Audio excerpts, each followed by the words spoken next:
할렐루야. 아멘. 말씀을 듣는 중에 하나님 은혜가 충만하시기를 기원합니다. 아멘.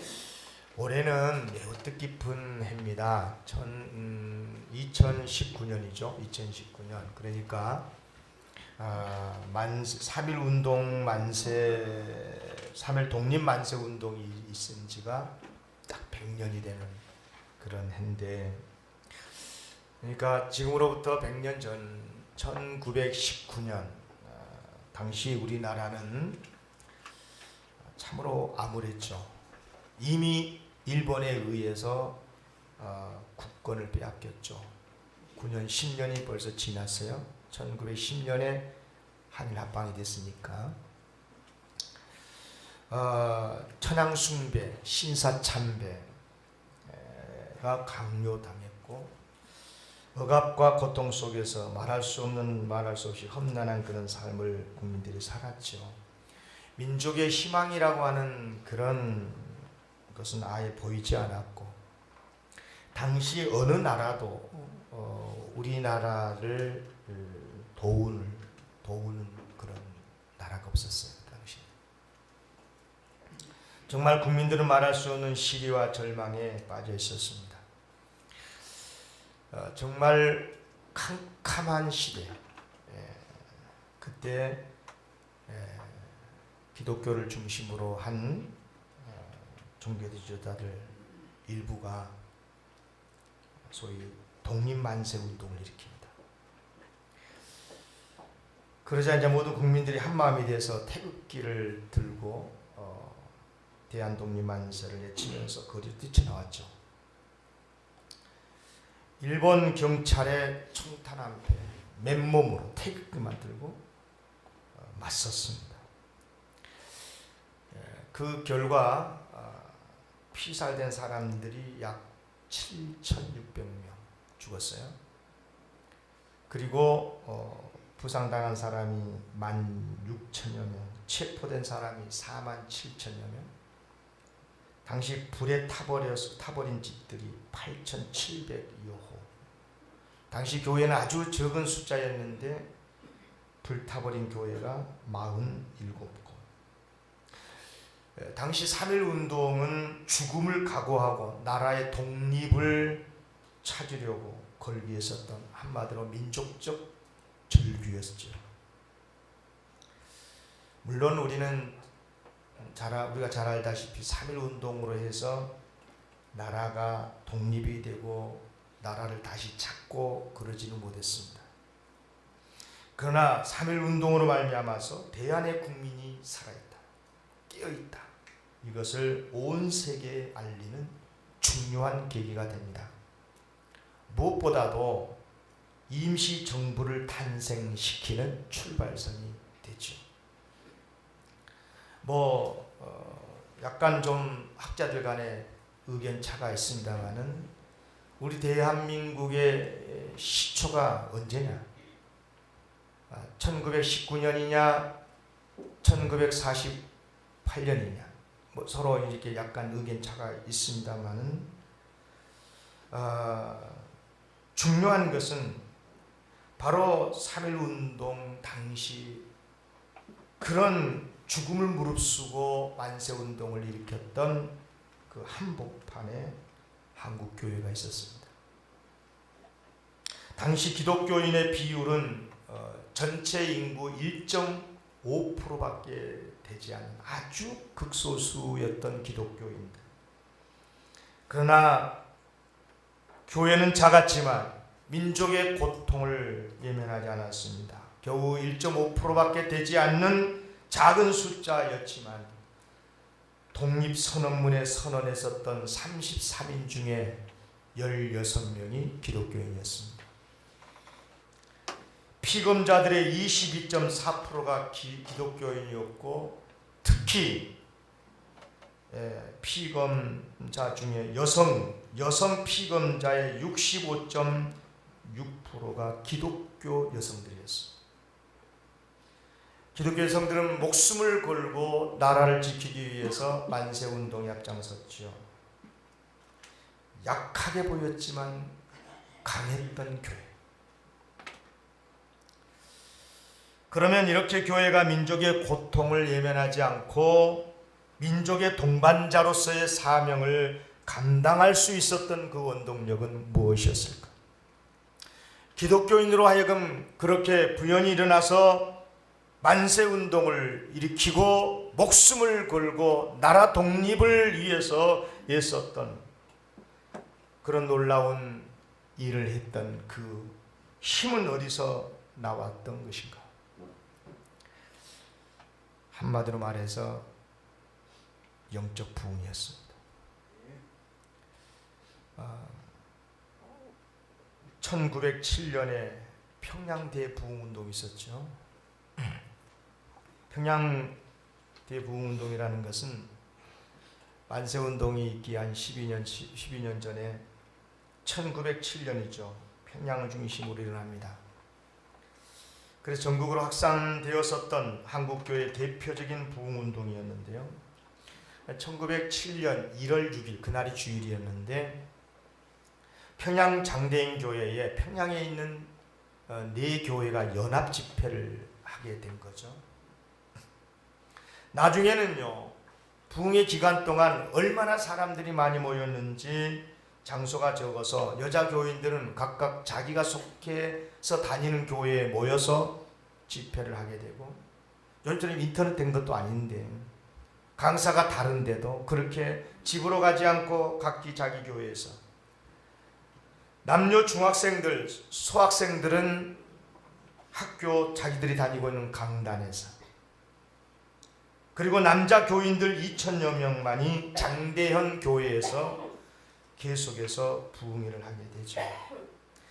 이때는 아직 한국인 목사가 없었을 때였으니까 선교사들이 서툰 한국말로 설교를 했습니다.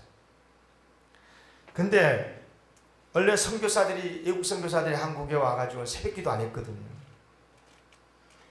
원래 서구 교회에 새벽기도가 없어요. 그런데 부흥의 기간 동안 멀리서 가까이서 모였는데, 교회로 집으로 왔다 갔다 하기가 뭐니까 교회에서 잠을 자고, 그래서 한 주간 아직 선교사들은 새벽기도회를 못 나오죠. 그런데 한 주간 아직 목사 안수도 받지 않는 길선주 장로님이 그야말로 한국교회 최초의 새벽기도회를 하게 됩니다. 집회기간에. 새벽기도회를 하면서 길선 장로님이 자신은 아간과 같은 죄인이라고, 자기는 어떤 물건을 훔쳤고 자기가 살면서 지었던 죄들을, 실제적인 그런 사건들을 고백하면서 회개를 합니다.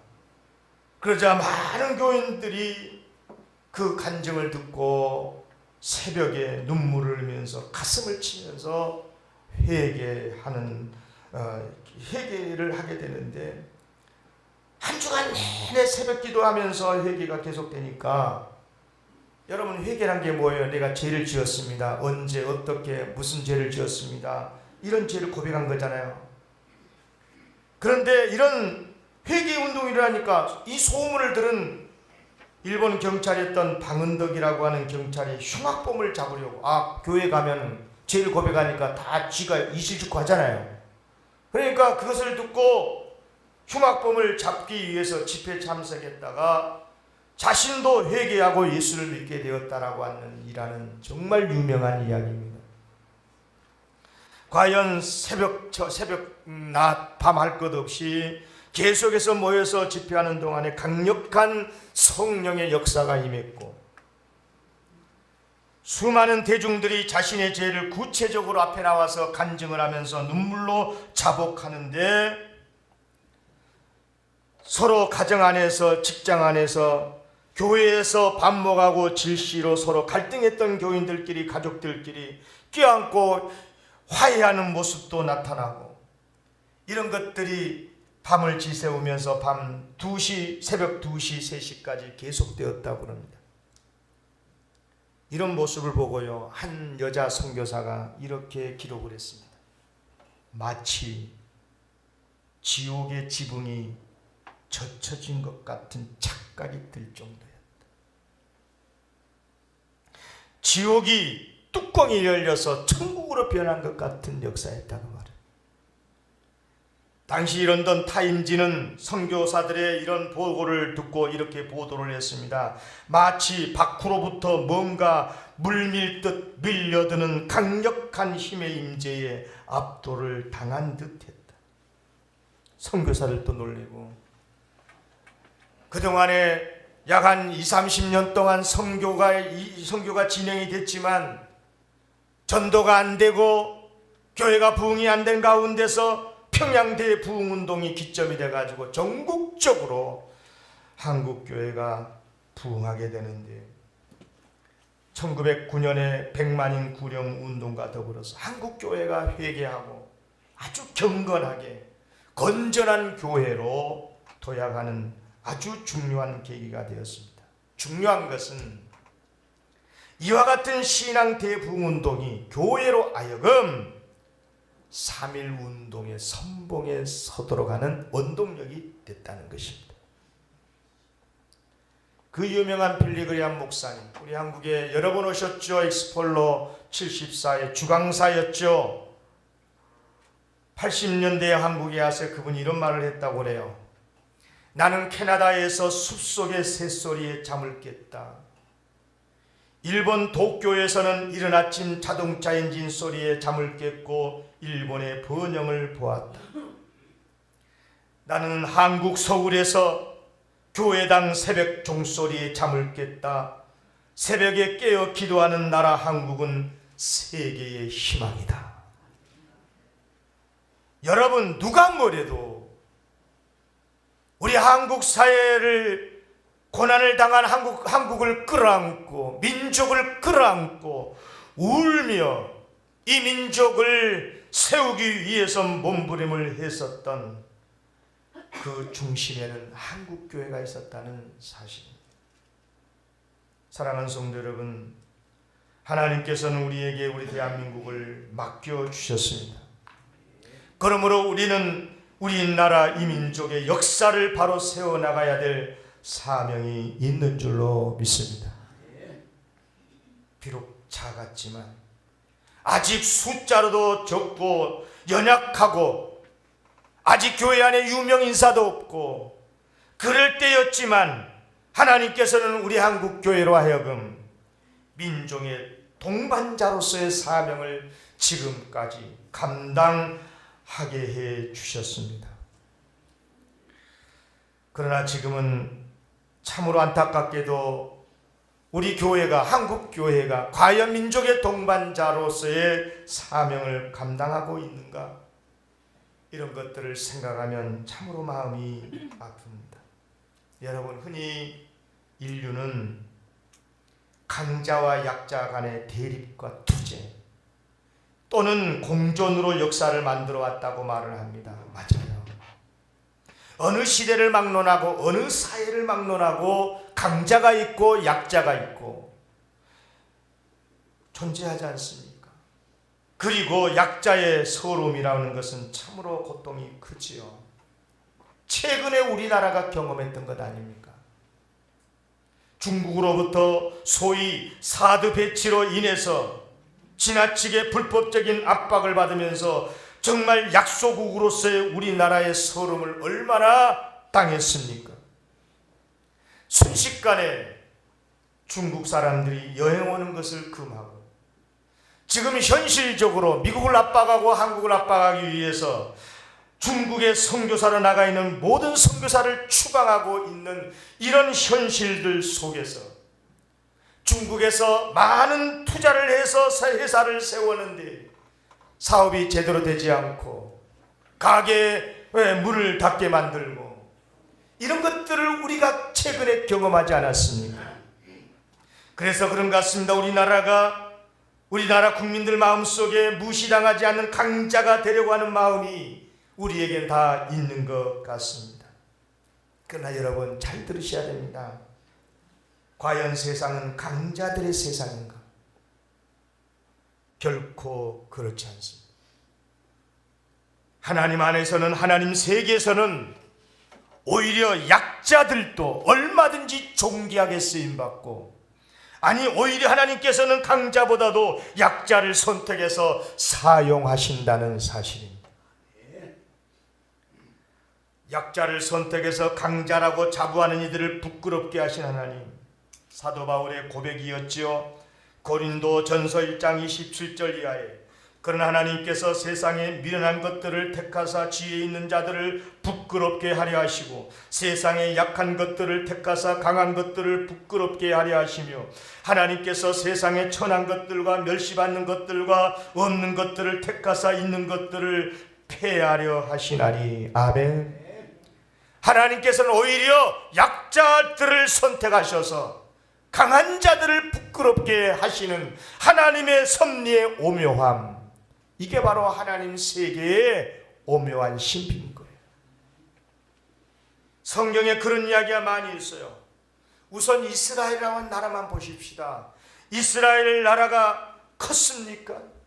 큰 민족이었습니까? 하나님께서 모세를 통해서 이스라엘에게 하신 말씀이 있어요. 신명기 7장 6, 7절에 보면 너는 여호와 내 하나님의 성민이라.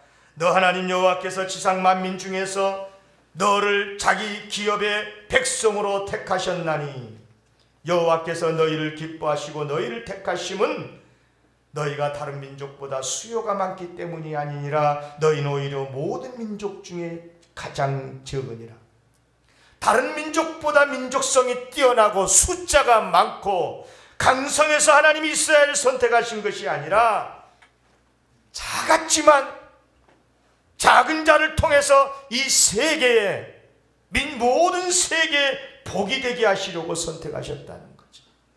그 사명을 이스라엘이 감당했냐 안 했냐 하는 것은 차치하고라도 하나님께서는 약자를 들어서 강한 자를 부끄럽게 하신다는 사실입니다. 다윗도 마찬가지 아닙니까? 8 형제 중에 가장 무시당했던 막내 다윗. 그러나 그는 나중에 이스라엘 왕이 되잖아요. 예수님의 제자들도 마찬가지입니다. 그들도 약자였습니다. 대부분 이방인, 변방인 갈릴리의 어부이었거나 세리 출신들이 아니었습니까? 바울도 마찬가지. 한때 강자처럼 보일 때가 있었지만 그때는 주님의 종이 아니라 주님의 적이었었어요. 강자일 적에는 적이었었어요. 그런데 그런 그를 주님께서는 약자로 만들어서 쓰시더라고요. 그가 나중에 어떻게 고백합니까? 빌립보서 3장 4절 이하에 보니까 그러나 나도 육체를 신뢰할 만하며 만일 누구든지 다른 이가 육체를 신뢰할 것이 있는 줄로 생각하면 나는 더욱 그러하리니 나는 8일 만에 할례를 받고 이스라엘 족속이요 베냐민 지파요 히브리인 중에 히브리인이요 율법으로는 바리새인이요 열심으로는 교회를 박해하고 율법의 의로는 흠이 없는 자라. 그러나 무엇인지 내게 유익하던 것을, 내가 강자가 되기 위해서 필요했던 그 유익하던 것을 내가 그리스도를 위하여 다 해로 여길 뿐더러 또한 모든 것을 해로 여김은 내 주 그리스도 예수를 아는 지식이 가장 고상하기 때문이라.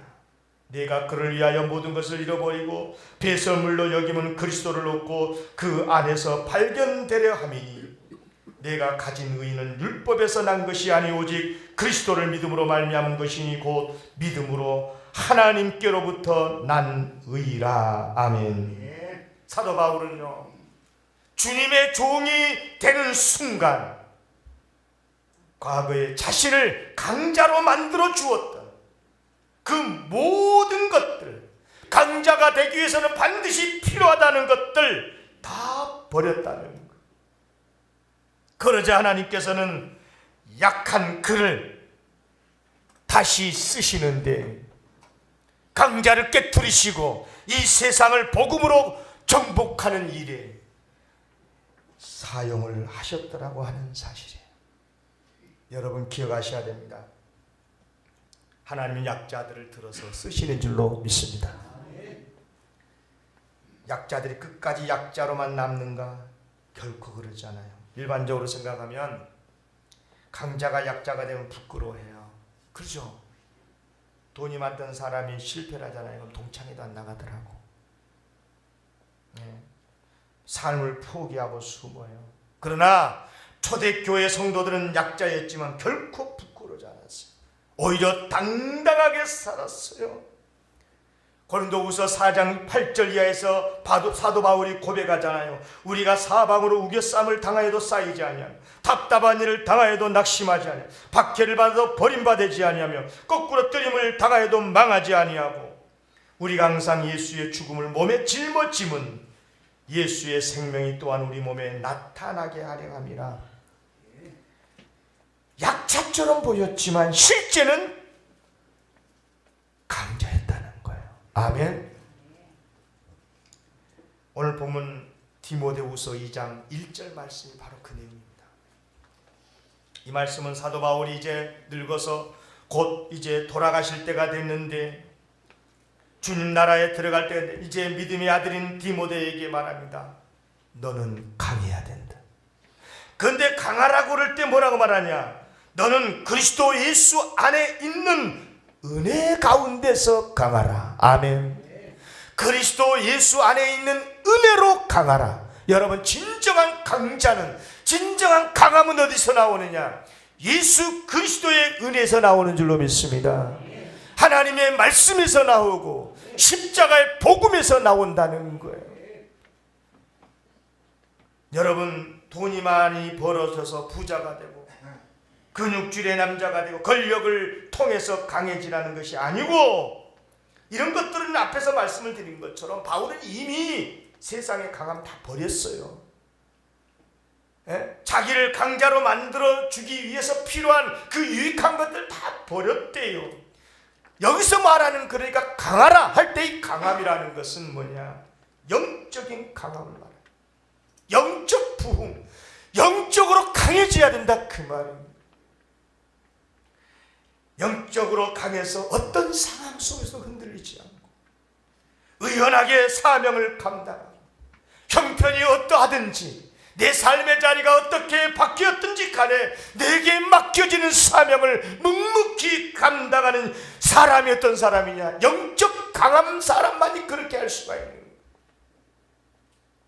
어떤 경우라도 흔들리지 않고 사탄의 유혹을 이기고 영적 싸움에서 승리하는 사람, 이런 사람들이 진정으로 영적 부흥의 사람들인 줄로 믿습니다. 여러분, 영적으로 강해지는 게 중요해요.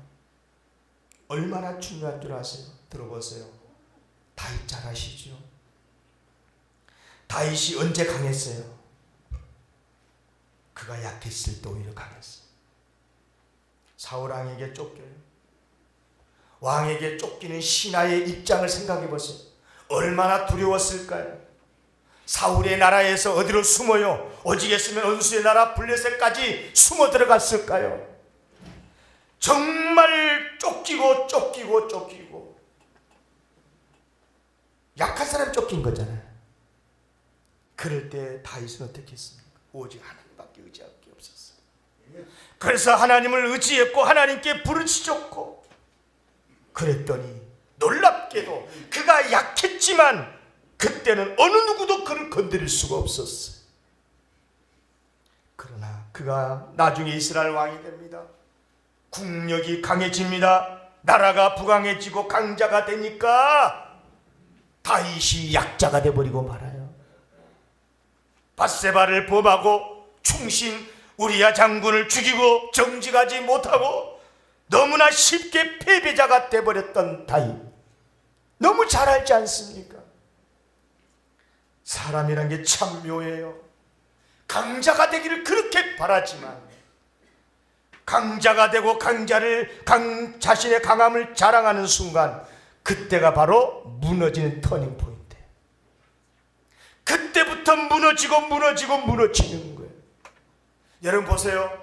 다윗이요, 약자가 돼서 쫓길 때는요, 사울 왕이 자기가 숨어있는 굴 속으로 들어와서 혼자 별을 보고 있을 때 신하들은 하나님이 주신 기회니까 제거하라고 그랬지만, 약자로 쫓겼을 때는 나는 왕, 하나님이 세우신 왕에게 피를 흘릴 수 없다고 하고 그의 생명을 지켜주고 보호할 수 있는 그런 신앙의 여유, 마음의 넉넉함이 있었지만 왕이 되은 다음에는 강자가 된 다음에는 정치적으로 자기에게 기어오른다는 사람들을 모두 제거해버리지 않습니까?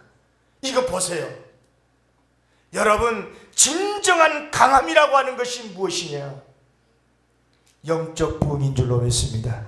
심령이 주님으로 부흥하고 하나님의 말씀으로 부흥하고 그리스도 예수 안에 은혜로 부흥이 되어져야 우리의 삶이 넉넉해지고 자유가 있고 어떤 가운데서도 흔들리지 않고 사명도 감당하게 되는 줄로 믿습니다. 여러분, 다윗의 아들 압살롬 잘 알잖아요. 그가 반란을 일으켜서 아버지 다윗을 몰아내고 권자를 차지하지만 결국 아버지의 군대에서 참패를 당했는데 그의 종말 잘 아시지요? 노새를 타고 도망가다가 자신의 그렇게 자랑거리였었던 멋진 치렁치렁한 머리칼이 그만 이 나무 가지에 걸려서 매달리게 됨으로 해가지고 요압 장군에게 찔려 죽임을 당하게 되잖아요. 보세요. 자신의 자랑거리가 오히려 자기의 생명을 빼앗았다. 무서운 이야기 아닙니까? 지금 우리가 매일같이 보고 있지 않습니까? 과거에 힘있던 사람들이 그 힘에 의해서 지금은 죽어가고 있는 사람들이 얼마나 많습니까? 사랑하는 성도 여러분, 세상적인 강함을 자랑한다는 것만큼 어리석인 게 없는 거예요. 그것이 돈이 됐든 권력이 됐든 미가 됐든 뭐가 됐든 간에 차라리 강하지 않았더라면 망하지 않았을 사람들이 주변에 얼마나 많은지 몰라요. 사도 바울은 오히려 약한 것을 자랑한다고 했습니다. 글쎄요, 그가 어떤 질병으로 고통당했는지 모르지만 그는 육체적으로 많이 약했다고 해요. 그런데 그는 약함을 오히려 자랑한다고 했어요. 왜? 자기가 약하니까 하나님을 의지할 수밖에 없었고 하나님의 도움으로만 살 수밖에 없음을 알았고 그래서 하나님 앞에 무릎을 꿇었고 늘 하나님 앞에 나아갔을 때 하나님이 그를 붙들어 주심으로 강하게 붙들어 주심으로 강하게 살게 된 줄로 믿습니다. 그래서 그는 고백하잖아요. 내 은혜가 내게 족하도다. 이는 내 능력이 약한 데서 온전하여 짐이라 하신지라. 그러므로 도리어 크게 기뻐함으로 나의 여러 약한 것들을 대하여 자랑하리니 이는 그리스도의 능력이 내게 머물게 하려 함이라. 아멘. 하나님의 능력이 어디에 머문 줄 아세요? 하나님의 능력 원하시지요? 하나님의 능력이 있어야 산다고 고백하지 않습니까, 여러분들? 하나님의 능력이 어디에 머무르냐? 약한 자에게 머무른 줄로 믿습니다. 자신은 힘이 없습니다. 하나님이 아니면 못 사는, 그래서 약하여 어쩔 수 없이 주님만을 의지할 수밖에 없는 자에게 하나님의 능력은 임하게 되는 줄로 믿습니다. 하나님의 능력이 임할 때 우리는 하나님의 능력을 통해서 강해지게 되고, 바로 오늘 본문 1절 말씀이 그것입니다. 너는 그리스도 예수 안에 있는 은혜 가운데서 강하라. 아멘. 사랑하는 영광교회 성도 여러분, 세상으로 강하지 말고 그리스도 예수 안에서 강해지시기를 기원합니다. 어떤 경우라도 흔들리지 말고 주님 안에서 강하고 담대하게 사실 수 있기를 기원해요. 사도 바울은 강함이 하나님께 있다, 주 안에 있다, 주님의 은혜 안에 있다, 성령의 은사에 있다 등등 우리 인간의 가장 필요한 최고의 힘은 어디 있느냐? 하나님께 있다고 성경에 여러 곳에서 이야기를 했어요. 고린도후서 4장 7절, 우리가 이 보배를 질그릇에 가졌으니 이런 심히 큰 능력은 하나님께 있고 우리에게 있지 아니함이니라. 아멘. 우리 안에 있지 아니함을 우리가 알아야 되는 거예요. 에베소 6장 10절, 너희가 주 안에서와 그 힘의 능력으로 강건하여지고. 그래요, 주님의 은혜가 충만할 때 강해진다는 것을 잊지 마시기를 바랍니다. 언제 사람이 비굴해진 줄 아세요?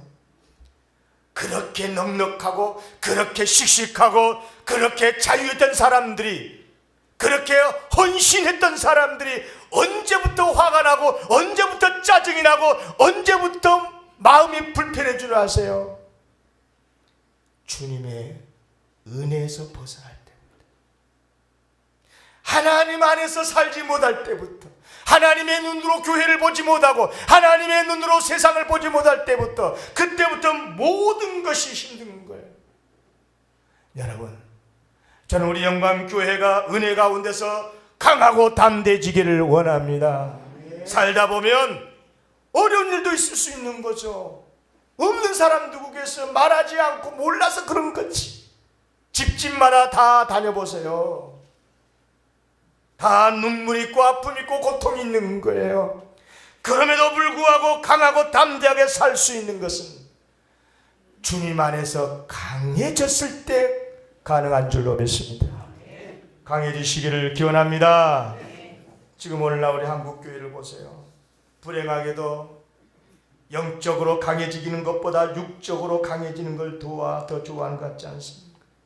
성령 충만한 것보다 세상에 좋은 것들로 충만하기를 더 원하지 않습니까? 영적으로 부흥되어지기를 기도하는 것보다 세상의 것들로 주머니가 더 채워지기를 기도하고 있지 않습니까? 그래서 교회가 언젠가부터 더 많은 재정을 원하고 있고, 더 많은 숫자를 말하고, 더 세련된 시스템을 갖추기를 원하고, 목사가 더 공부를 많이 하는 멋진 목회자를 원하고 있고. 그런데 이게 무슨 일입니까? 이게 무슨 역설입니까?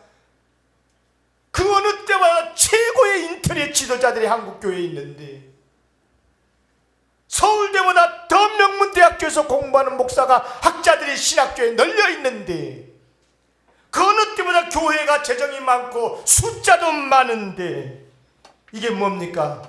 이렇게 강해진 교회가 세상 사람들에게 손가락질을 당하고 있지 않습니까? 세상을 변화시키지 못한 오히려 약자로 전락되어 있지 않습니까? 여러분, 세상의 것으로 강해지려고 하면 그 순간 교회는 무너지는 거예요. 영적으로 강해져야 될 줄로 믿습니다. 진정한 우리의 강함은 신앙에 있는 줄로 믿습니다. 주님의 은혜로 강해지시기를 기원합니다. 말씀으로 강해지시기를 바랍니다. 오늘 말씀 본문이 두 곳이었죠. 이 두 곳 본문 다 동일한 단어가 한 가지 있어요. 디나미스라고 하는 단어입니다. 디모데후서 1장에는 강하고 라고 한 단어가 나왔죠. 엔 디나모, 디나미스의 동사형이에요. 사도행전 1장 8절 말씀, 오직 성령이 너희에게 임하시면 너희가 권능을 받고, 권능 디나미스예요. 여러분 잘 아시잖아요. 디나미스라고 하는 게 다이너마이트의 단어가 거기서 파생되었다는 거. 다이너마이트가 뭡니까? 바로 거대한 바위도 거뜬히 산산조각을 내버리는 폭탄 아닙니까? 여러분 북한에 핵 개발하고 하는데 폭발할 때 그거 다 다이나마이트로 폭발시킨 거. 요즘은 건물 수십 층들 무너뜨릴 때, 철거할 때 순식간에 무너뜨리잖아요. 그건 다 폭탄 다이나마이트로 그렇게 하는 거예요. 작지만 큰 바위덩어리도 깨트리는 강자. 여러분 계란으로 바위치기란 말을 하죠. 말도 안 되는 소리 아닙니까? 어떻게 계란으로 바위를 깨트릴 수 있습니까? 그러나 충분히 그게 가능하다는 것입니다. 언제 가능합니까? 언제 가능했습니까? 초대교회가 가능했습니다. 초대교회는요, 예모로 볼 때는 이미 예수님 승천해서 가셨어요. 이제 예수님이 없는 그룹들, 여러분 초대교회 성도들 예수님 없어요. 지금 가버려서 승천했어요. 숫자도 적었어요. 가진 것도 없어요. 오합지졸이에요. 예수님 모른다고 부인했던 베드로도 있고, 예수님의 부활을 의심했던 도마도 있고, 완전히 그런 오합지졸 초대교회 성도들. 그런데 여러분, 그 작은 소그룹이 머지않아 곧 예루살렘을 파괴하고 유대와 온 사마리아를 복음으로 정복했다는 걸 여러분 아십니까? 나중에는 로마 제국까지 박살을 내지 않습니까? 어떻게 그것이 가능했습니까? 겉보기에는 계란이었지만, 그러나 속은 복음의 폭탄이 있었기 때문에 그런 거예요. 성령을 받으니 권능 다이너마이트가 그들의 영혼에 꽉 찼고 약해 보였던 계란 같은 사람들이 예루살렘을 복음으로 정복하고 온 이스라엘 로마 제국에 부딪히니 로마 제국이 나중에는 기독교 국가가 되지 않습니까? 축복합니다. 진심으로 축복합니다. 여러분 영적으로 부흥하십시오. 영적으로 강자가 되시기를 기원합니다. 우리 영광교회가 영적으로 부흥되어서 숫자로는 많지 않지만 재정도 부족하지만 그러나 우리를 통해서 일하실 하나님을 기대하면서 영적으로 충만한 우리 사랑하는 성도들 되시기를 기원합니다.